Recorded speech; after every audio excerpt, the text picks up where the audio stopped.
Еве уште еднаш ви ги посочуваме. Дискотека Пулс во Кочани, каде се случи трагедијата, работела нелегално, тоа веќе е документирано и потврдено. Тоа е дел од активна истрага која треба да даде одговори, но и да утврди одговорност кај институциите чии пропусти се поочигледни. Според податоците објавени во бизнис мрежа, фирмата МММ Кафе, собственик на дискотека Пулс, работела со блокирана сметка дури 217 дена. Евидентирана блокада, која се уште не е тргната, била заведена на 16 август 2024 година.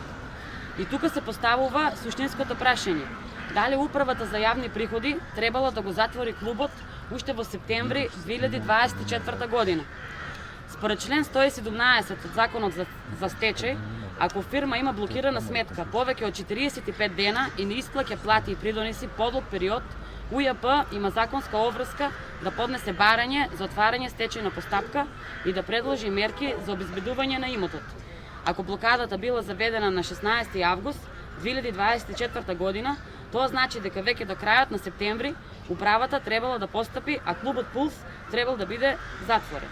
Но клубот продолжил да работи и 62 животи беа изгубени. Ова не се технички грешки, ова се системски прашања до истражителите, до јавното обвинителство. Дали е точно дека Управата за јавни приходи не постапила по своја законска обврска согласно член 117? Кој во УЈП бил надлежен да го поднесе барањето за стечај и зошто тоа не било направено?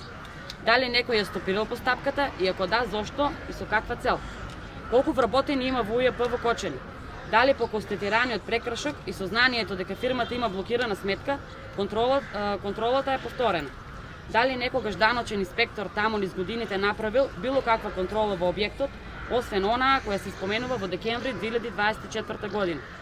Дали инспекторката за економски криминал од МВР ги има проверено сите овие нерегуларности или некој во институциите замижал пред нерегуларностите? Трагедијата во Кочани не е последица на една грешка, туку на ланец од институционални пропусти. Секој пропуст мора да биде идентификуван. Секој виновник мора да биде повикан на одговорност. Државата мора да покаже дека законот важи за сите и дека никој, ама баш никој, не смее да биде над него.